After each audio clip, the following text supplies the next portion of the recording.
Hi you guys, this is Kim Sherry, also known as Alaska Girl Eats. You may recognize me from the Great American Recipe where I am a contestant in season 3. And today I'm going to show you how to make my everything but the kitchen sink pesto with crumbled bacon. So I love this pesto because it really is everything but the kitchen sink. I think that you should use it when you need to do a kitchen clean out, or maybe you have a garden that's overflowing and you need something to do with all of those extra herbs and spinach and even kale. Everything can go into this pesto. So let's start by showing you the ingredients. We've got about 2 cups of basil, 1 cup of spinach, 1 cup of cilantro, 3 tablespoons-ish of dill, about 4 cloves of garlic. I tend to put a lot of garlic in my recipes, but you definitely don't have to. We have about 1 cup of pecans. I think you can use any soft nut for this recipe. I've used walnuts, of course pine nuts, but really, it's really versatile. If you have something on hand, use it. We're gonna do about 1/3 cup to 1/2 cup of fresh grated Parmesan. And we're going to squeeze maybe 1/4 to 1/3 cup of lemon, but we're gonna taste, see if we have to add more. And then we're going to do salt, cumin, and pepper. Cumin is a little unusual for a pesto, but I really love the flavor of it in my pesto, so I do it. You totally don't have to. And of course, olive oil to make it a smooth, nice consistency.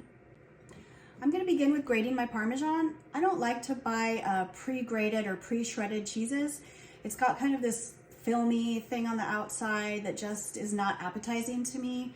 And I think using a fresh grated cheese just makes the flavor even better.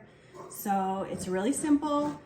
Get your hard cheese and just grate up anywhere from 1/3 to 1/2 cup. You know, this recipe is really all about eyeballing. You don't have to have exact measurements. You want to taste as you go, and you can adjust your seasonings to your preference. So we've got about 1/2 cup-ish of freshly grated Parmesan. It's going to make all the difference. So let's start adding our ingredients. Get yourself a good food processor. It doesn't have to be huge, but it shouldn't be one of the smaller ones. We're going to shove all of our basil in there. You're really going to have to push these herbs down because they're quite fluffy, but they're gonna shrink way down once you start that food processor going. This is our spinach. We're gonna throw the spinach in. Why? Because I had some. You don't have to use spinach. Next, the cilantro. Why cilantro? Like I said, I just had some. If you don't like cilantro, not a cilantro fan, don't add it. We have our dill. It's from the garden. I wanted to use it. I don't like things to go to waste. So we're gonna have a little dill flavor in there. Next, garlic, going right in. Pecans are next, or pecans, depends on where you're from, I guess. Smush all that down. Our freshly grated parm. The Parmesan is gonna help thicken it a little bit, kind of like what the pecans do. And now we're gonna add some fresh lemon. Fresh lemon will add a huge flavor to this pesto. I highly recommend it.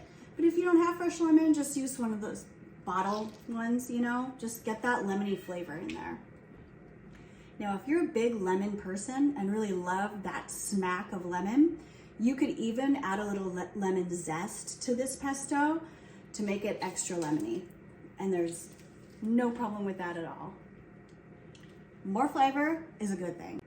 We have our spices, salt, pepper. For me, cumin, you do you. And finally, we're gonna add some olive oil at this point. Sometimes it's hard to tell how much to add, so we start with maybe 1/4 cup, close it, we're gonna blend it, and then we're gonna see how much more we need to add after that to make it a nice smooth consistency. So we'll just go around a couple times, get it in there. Let's start her up.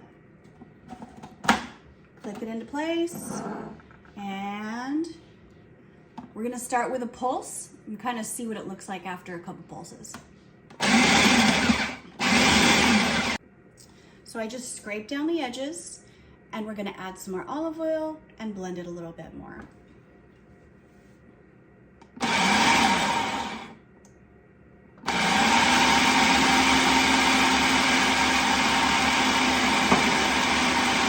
just gonna show you what it looks like now.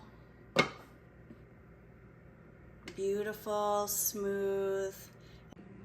All right, let's give this a taste test.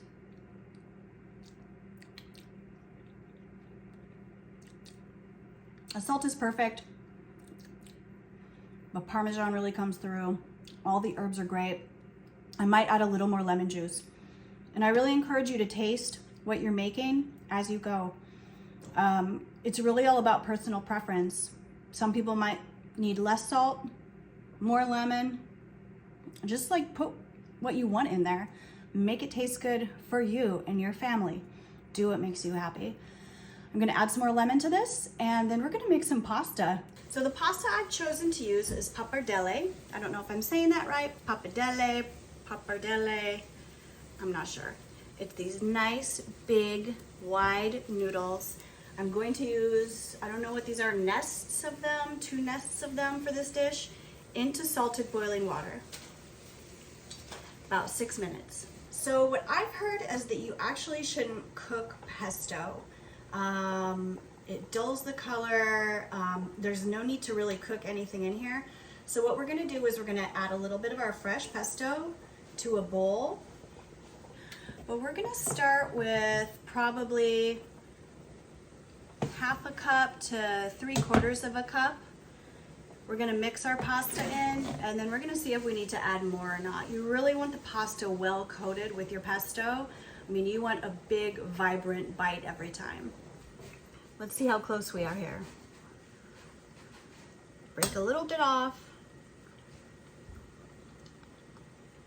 Needs another minute.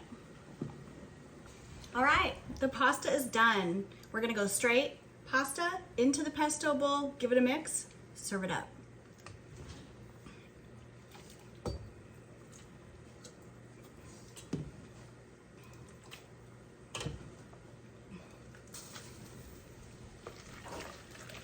This is how we mix it.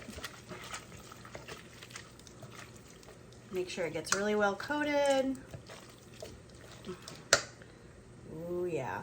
Now, here we have our finished pesto pasta. We're gonna take it out and we're gonna put it on a nice white plate so that green really pops.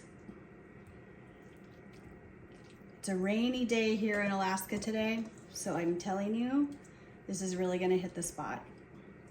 Big pile of pasta. And then one of the best things you can add to this is some chopped bacon. So we're just gonna let it just crumble right over the top. And this is one tasty dish.